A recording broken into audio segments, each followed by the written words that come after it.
Paz do Senhor, meus amados irmãos, em Cristo Jesus, minhas amadas irmãs, a você que tem nos acompanhado em nossos vídeos, em nossas mensagens, que Deus possa te abençoar nessa tarde, com mais essa oportunidade, que o Espírito Santo ele possa falar contigo no teu coração, na tua alma, no teu entendimento. A você que tem nos acompanhado sempre nossas mensagens, que você possa ir ali no YouTube, você possa se inscrever e nos ajudar a divulgar esse Evangelho, essa palavra do Senhor.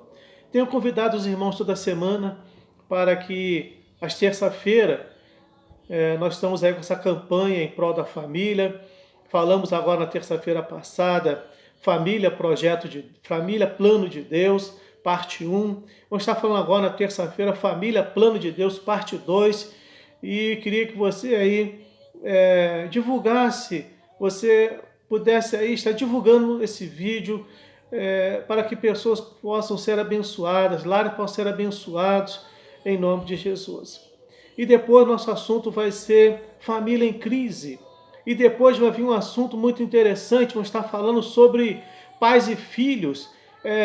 Vamos estar falando sobre esse assunto muito importante, onde há essa crise entre pais e filhos, em que às vezes as coisas não se entendem. Então eu queria que você divulgasse para que pessoas fossem abençoadas e estivessem seguindo e o seu lar fosse abençoado. Mas hoje eu queria estar falando com os irmãos de um assunto diferente, nesse dia de domingo.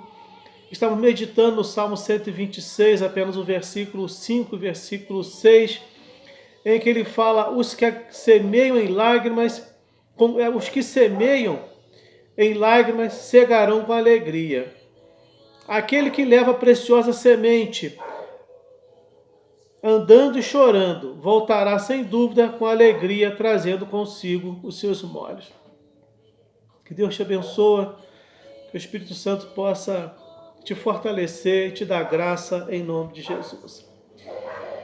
Irmãos, nós vemos hoje a dificuldade que nós vemos de pessoas, elas pregar o Evangelho. Eu digo pregar o Evangelho.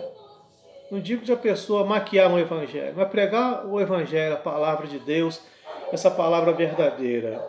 Há uma dificuldade muito grande. E hoje nós vemos, sempre falo isso, irmãos. Quando nós falamos em conhecimentos gerais, há uma facilidade muito grande das pessoas se prepararem, se capacitarem. Mas existe uma diferença da pessoa ser uma pessoa preparada, capacitada por um grande colégio teológico, mas a pessoa ela ter a coragem de expressar aquilo que a Bíblia ela relata, ela fala, de uma forma genuína. Muitas pessoas, irmãos, elas encontram dificuldade em pregar esse Evangelho de uma forma verdadeira. Temos falado isso, falei isso em alguns vídeos nossos passados. Nós vemos que o versículo 5 ele fala: aqueles que semeiam com lágrimas, eles cegarão com alegria. O Evangelho ele não nos promete facilidade. É um Evangelho que também não nos promete dificuldade. Ele apenas diz uma coisa: no mundo tereis aflições. Ele não nos promete um caminho de facilidade. Ele nos mostra um caminho de porta larga e um caminho de porta estreita. A decisão é nossa, o caminho que nós queremos seguir, a forma do Evangelho, nós queremos pregar, falar sobre ele. E eu queria iniciar essa palavra com uma introdução muito interessante de um jovem que ele foi convidado para uma viagem com seu amigo. Diz o seguinte: certo jovem convidou seu amigo para uma viagem. O carro era pequeno e tinha espaço para poucas coisas. O amigo certifica-se que estava levando tudo. Pega uma lista e começa a ler. Mapa, ok. Uma lâmpada, ok. Uma bússola, ok. Um espelho, ok. Uma espada, ok. Alguns livros de história, ok. Alguns livros de poesia, ok. A essas alturas, o amigo que o convidou já estava apavorado e disse: mas cara, o carro já está cheio, não vai dar para você levar tudo isso. Acalme-se, disse-lhe o amigo convidado. Está tudo aqui. E mostrou-lhe a Bíblia. A Bíblia é o livro mais lido, comprovado, citado, estudado, amado, preservado, traduzido e publicado de todos os tempos. Nela encontramos os atributos de Deus, a pecaminosidade do homem, o caminho da salvação, o destino dos pecadores e a felicidade dos crentes. O destino, a doutrina que nela encontramos é santa e pura. Seus estatutos são obrigatórios, suas histórias são verdadeiras, suas decisões são imutáveis e sua precisão é perfeita. Leia a Bíblia para ser sábio, creia nela para ser salvo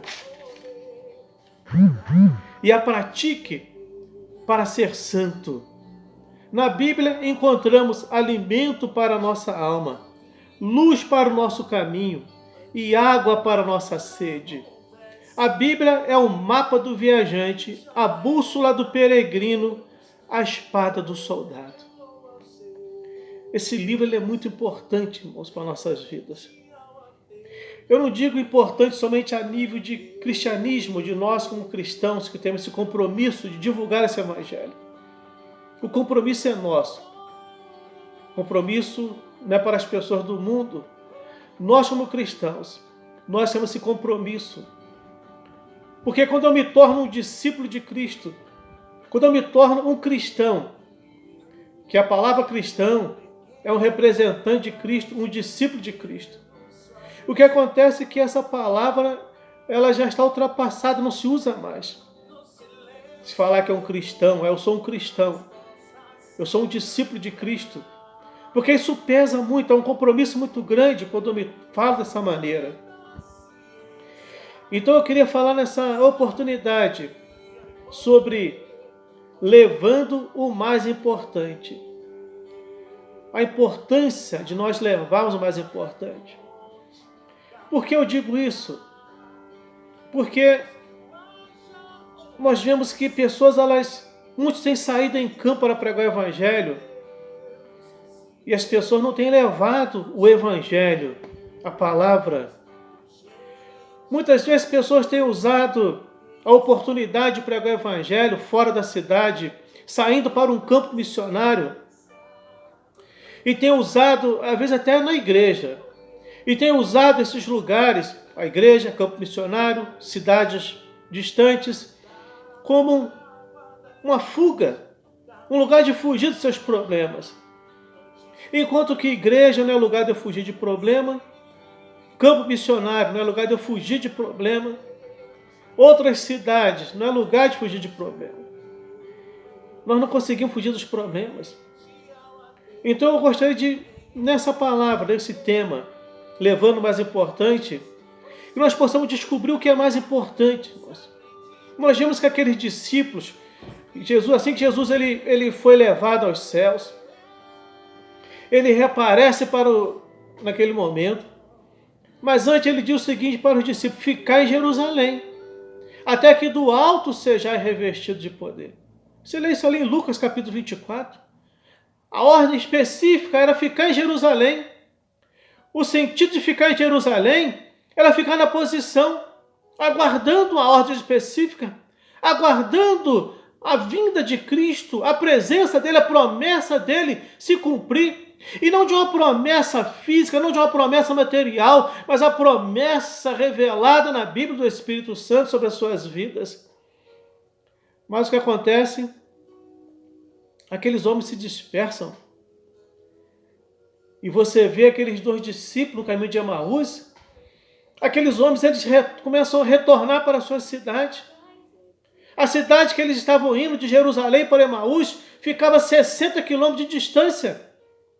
E nesse percurso de 60 quilômetros que eles estavam caminhando, eles iam pelo caminho entristecidos, lamentando, amargurados, revoltados. Você vê pela a conversa deles. Nós pensávamos que ele seria. Olha a colocação que eles fazem? Porque os seus corações haviam perdido a esperança. Eles ficaram de uma maneira entristecidos. Eles não conservaram aquilo que eles ouviram durante todo o tempo com Cristo.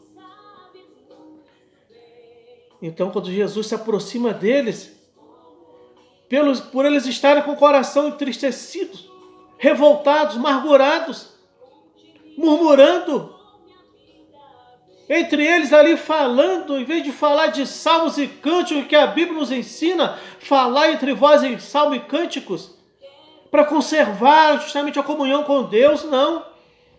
Eles falavam daquilo que estava nos seus corações, se lamentando. E quando Jesus se aproxima e anda com eles até na porta da casa deles, eles não reconhecem a Cristo. Jesus, quando chegou perto da casa deles, fez com que fosse para outro lugar, distante. E eles não reconheceram a Cristo. Então, muitas vezes, irmãos, quando nós não levamos o mais importante, nós caímos nesse mesmo erro, nesse mesmo pecado, de falar daquilo que está, às vezes, no nosso coração, de revoltas, de mágoas, de tristezas. E, às vezes, nós buscamos os prêmios, e nós vivemos em busca de um prêmio. Às vezes um prêmio, não de reconhecimentos, não de coisas materiais, mas você vê que Paulo, ele fala na carta de Filipenses, capítulo 3, ele diz o seguinte, Filipenses capítulo 3, o versículo 13 e o versículo 14. No versículo 12, ele diz assim, não que eu já tenha recebido, eu tenho obtido a perfeição, mas prossigo para conquistar aquilo para o que também fui conquistado por Cristo Jesus. O que Paulo está dizendo aqui? Não que eu já tenha recebido ou tenha obtido a perfeição. Primeira coisa que ele faz, ele olha para dentro dele.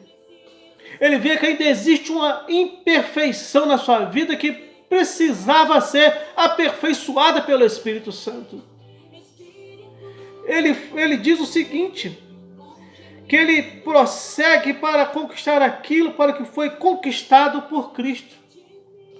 Ele traz à memória quando ele estava indo para Damasco para destruir alguns cristãos. E ali ele teve um encontro real com Cristo no caminho de Damasco, em Atos capítulo 9. Ele traz à memória isso.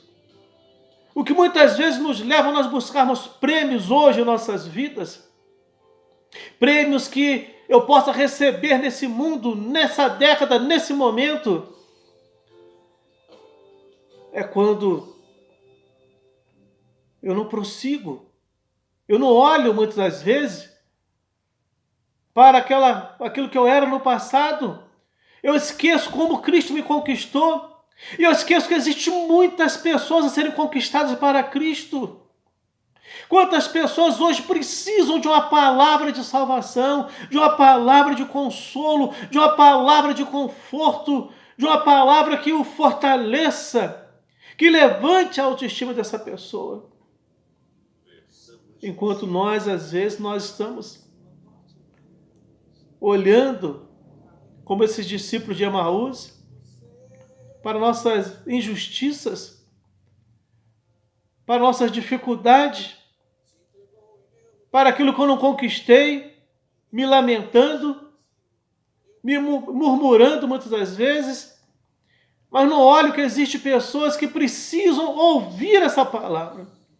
E Paulo diz no versículo 13 e no versículo 14, irmãos, quanto a mim, não julgo havê-lo alcançado, mas uma coisa eu faço, esquecendo-me das coisas que para trás ficam e avançando para a que estão diante de mim. Olha que coisa incrível. Que ele diz, alcançando para que diante de mim estão. Ele não fica olhando para um passado. O passado tinha que ser aquele aio que o leva até a Cristo, que lhe mostre a sua imperfeição, para que ele se mantenha na posição, naquilo que ele deseja alcançar. O passado não pode ser algo que venha nos prender, nos aprisionar, nos entristecer, nos amargurar, nos fazer andar revoltados. Os discípulos de Emaús, eles estavam vivendo um passado de alguns dias atrás. Era um passado. Não era passado de muitos anos, mas de dias, de ver Cristo ser crucificado. Não importa o tempo do seu passado, se foi talvez no decorrer do dia de hoje, se foi ontem, se foi semana passada, mês passado, quem sabe já passou décadas. E pessoas você vive amargurando, lamentando esse passado. O apóstolo Paulo nos dá essa palavra na carta de Efésios, capítulo 3, no versículo 13. Esquecendo-me das coisas para trás ficam. No versículo 14, ele nos dá um impulso, uma palavra de impulso. Prossigo para o alvo. Prossigo para o alvo. Para o prêmio da soberana vocação de Deus em Cristo Jesus. Prossiga para o alvo. Prossiga para o soberano prêmio da vocação de Deus em Cristo Jesus. Aqueles discípulos estavam sendo impedidos de serem abençoados porque estavam olhando para as suas dores, para as suas feridas, para o que eles estavam sofrendo. Tira os olhos dela e olha para o soberano prêmio que Deus tem para a tua vida. Ele vai te abençoar, te fortalecer. Então será que em meio a essa bagagem que nós temos, será que em meio a essa bagagem nós temos levado tudo, irmãos? Quando eu falo de bagagem, dessa bagagem interior que nós temos, que muitas vezes nos aprisionam, nos entristecem. Será que no meio de tudo isso, eu estou levando a palavra do Senhor? Os irmãos se lembram da história de uma jovem que ela ia viajar com as suas amigas, passar um fim de semana fora com as suas amigas, e quando elas entram no carro, a mãe disse para aquela jovem: vai com Deus. E ela diz o seguinte: mãe, não cabe mais nada no carro, só se ele for na mala. E uma coisa incrível, aquelas jovens, no meio do percurso, elas sofrem um acidente, o carro todo fica destruído e apenas a mala do carro fica perfeita. Segundo a história, nem os ovos, a cartela de ovos que estava na mala do carro se quebrou. Há momentos em nossas vidas, irmãos, que nós descartamos Deus, achamos que Deus não cabe em nossos planos, naquilo que eu estou projetando. Então será que em meio a toda essa bagagem nossa, será que tem lugar para essa palavra? Tem dado lugar para Deus? Entrega tudo, irmãos.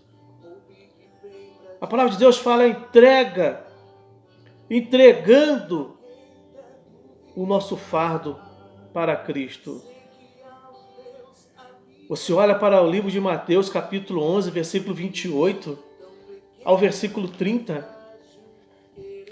Você vê ele dizer o seguinte, Mateus 11, o 28 ao 30. Bem conhecido nosso esse texto. Ele diz o seguinte: vinde a mim, todos os que estáis cansados e sobrecarregados, e vos aliviarei. Tomai sobre vós o meu jugo e aprendei de mim, porque sou manso e humilde de coração, e achareis descanso para a vossa alma, porque o meu jugo é suave e o meu fardo é leve. É entregar a Cristo nosso fardo, irmãos. Como eu posso pregar o Evangelho se eu estou com um fardo pesado? Como eu posso oferecer um fardo leve para alguém se o meu está mais pesado que o daquela pessoa? Cristo, ele faz um apelo aqui O convite é para todos. Ele não faz distinção de pessoa, é para todos. O convite é para vir a Jesus sem intermediário. Eu não preciso de intermediários. Eu não preciso que ninguém interceda por mim para mim até Ele, não. Eu posso ir direto a Ele. Quando aquele véu se rasgou, quando Ele foi crucificado, quando Ele disse: Pai, em Tuas mãos eu entrego o meu espírito. Naquele momento se rasgou o véu de alto a baixo. É porque nós temos um livre acesso para entrar diante do trono do Senhor e falar com Ele com ousadia, falar com coragem, buscar o que é nosso por direito. Eu não preciso de intermediário. Eu não preciso mais de um sacerdote, que uma pessoa se prepare durante muito tempo para entrar na presença de Deus e interceder por mim, não. Eu posso falar com Ele diretamente, Ele está pronto a me ouvir. Então você vê que ele fala isso. O convite é para os aflitos. O convite oferece alívio à alma. O convite é para se rejeitar o jugo do cruel do mundo e do pecado e para receber o suave de Cristo. Então você vê que ele nos oferece esse fardo dele, esse fardo suave, esse fardo leve. Então, se Cristo nos oferece esse fardo, por que eu vou carregar um fardo pesado na minha vida, na minha alma? Então você vê que esse texto que nós lemos, no Salmo 126, o versículo 5 e 6, diz isso: os que semeiam em lágrimas cegarão com alegria. Aquele que leva a preciosa semente andando e chorando, voltará sem dúvida com alegria, trazendo consigo os seus molhos. Você tem andado chorando? Você tem semeado com lágrimas? Glorifique a Deus. Deus, Ele é contigo. Ele quer pegar esse teu fardo pesado. Não é esse fardo de você levar a semente chorando, não. Mas esse fardo que você tem na alma, desse peso, Ele quer te dar um alívio na sua alma. Quando você olha para a palavra de Deus no livro de Isaías, capítulo 53, ele inicia só o capítulo 53 fazendo a pergunta: Senhor, quem deu crédito à nossa salvação, à nossa pregação? Às vezes você prega a palavra e você fica, às vezes, surpreso. Parece que ninguém deu crédito àquilo que você está pregando, à forma que você pregou. Isaías é a mesma coisa, ele diz isso. Ele diz: olha, quem deu crédito à nossa pregação? E a quem foi revelado o braço do Senhor? Porque olhando fisicamente, parece que aquilo que foi sido pregado não teve crédito nenhum. Muitas vezes em nossas igrejas, irmãos, a gente fica surpreso em que a gente prega o evangelho, a gente ora pelas pessoas, a gente não vê pessoas hoje em dia dar mais testemunhos. A gente faz um apelo para a pessoa dar um testemunho, a pessoa não vai mais na frente dar testemunho. Parece que não existe mais, Deus não age mais em nosso meio, em nosso tempo. A gente fica surpreso com isso. Quando a gente fala assim, eu queria dar uma oportunidade para alguém dar um testemunho hoje, nessa noite, ninguém se levanta para dar um testemunho, irmãos. Não tem nada para falar. Será, irmãos? Isaías, ele fala: quem foi estendido o braço do Senhor? Se não foi a nós, foi a quem, irmãos? Para o mundo? As pessoas do mundo? A quem foi estendido o braço do Senhor? Foi para nós, irmão, para a nossa salvação. Agradecer a Deus que eu estou salvo em Cristo Jesus. Eu sou uma pessoa salva no Evangelho. Eu sou um homem de Deus, uma mulher de Deus. Então ele traz uma consciência, um despertar em nossa mente. Quem deu crédito? A quem foi estendido o braço? Foi a você. Então ele dá testemunho. Aí ele fala no versículo 2, porque foi subindo como renovo. Foi subindo como renovo perante ele. e como raiz de uma terra seca, não tinha aparência nem formosura. Olhámo-lo, mas nenhuma beleza havia que nos agradasse. Era desprezado e o mais rejeitado entre os homens, homem de dores e que sabe o que é padecer. E como um de quem os homens esconde o rosto, era desprezado, e dele não fizemos caso. Certamente ele tomou sobre si as nossas enfermidades e as nossas dores levou sobre si. E nós o reputávamos por aflito, ferido de Deus e oprimido. Mas ele foi transpassado pelas nossas transgressões e moído pelas nossas iniquidades. O castigo que nos traz a paz estava sobre ele, e pelas suas pisaduras fomos sarados. Quem deu crédito, irmãos? Quem deu crédito? A quem foi estendido o braço do Senhor? Foi a mim, foi a você. Essa palavra é para mim, é para você. Levou sobre si nossas dores, nossas enfermidades. O castigo que nos traz a paz estava sobre ele. E sobre as suas pisaduras fomos sarados. Não fala de curado, não. Sarados da enfermidade da alma, das nossas depressões, das nossas angústias, nossas mágoas, nossas tristezas. Nós fomos sarados, irmãos. O castigo nos trouxe a paz. Pelas suas pisaduras, nós fomos sarados. Então temos que testemunhar, irmão, desse evangelho de Cristo. Então como é que nós vamos falar de Cristo? Como é que as pessoas vão ouvir falar de Cristo? Para encerrar, irmãos, há mistérios divinos que vão além da compreensão humana. Deuteronômio 29. As coisas reveladas são para nós, nossos filhos. Existem mistérios, irmãos, divinos que vão além da nossa compreensão. A gente não entende. A ciência não explica. Existem coisas que acontecem que não adianta eu querer entender. São mistérios divinos, coisas de Deus. Mas o que precisamos saber, entende bem? O que precisamos saber nos foi revelado, e a isto devemos dar a nossa atenção. O que nos foi revelado, irmãos, a isto nós temos que dar atenção. O que foi revelado para você na palavra, eu tenho que dar atenção para isso. E o povo de Deus é responsável, entende bem isso?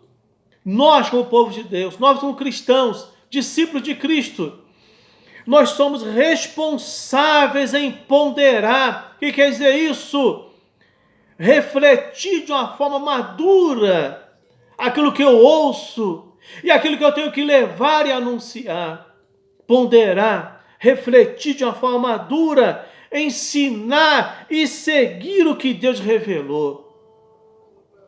Nós temos que ponderar, refletir, ensinar e seguir o que Deus nos revelou, o que Deus nos ensinou, irmãos. Somos nós. Não é outras pessoas, somos nós. O compromisso é nosso, é meu, é seu. Que você que é um cristão, você que é um discípulo, o compromisso é nosso de ensinar e de seguir o que Deus nos ensinou. Para terminar, não precisa, preste atenção nisso, não precisa se preocupar em especulações vazias a respeito das coisas secretas que ele não revelou. Tem pessoas, irmãos, que querem entender coisas reveladas fora da Bíblia. Eu tenho que entender o que está revelado dentro da Bíblia. Deuteronômio 29. As coisas reveladas são para nós e para os nossos filhos. Eu tenho que entender o que está dentro da Bíblia, não o que está fora da Bíblia. Eu não tenho que procurar, irmãos, especulações fora da Bíblia. Homens que vivem especulando a Bíblia. Bíblia não é um livro especulativo, não para ser especulado, mas para ser estudado, avaliado para o meu coração. Por isso que Paulo, com muita inteligência, Romanos capítulo 12, versículo 2, apresentai a Deus um culto racional, um culto inteligente, de raciocínio, onde eu posso raciocinar, entender o que Deus tem falado comigo e avaliar com inteligência, para que eu possa usar aquilo para alcançar vidas ao meu redor. Esse é o meu compromisso, esse é o teu compromisso. Que Deus te abençoe, que Deus te guarde, que Deus te proteja, que o Espírito Santo, ele faça resplandecer sobre ti essa graça revelada na cruz do Calvário, essa paz que excede todo entendimento, e que ele possa curar a tua alma de qualquer mágoa, qualquer ferida, qualquer revolta, tirar qualquer tristeza, qualquer desentendimento que você tem vivido hoje, seja na tua igreja, no teu ministério, que o Espírito Santo te cure, te fortaleça. Deus te abençoa em nome de Jesus.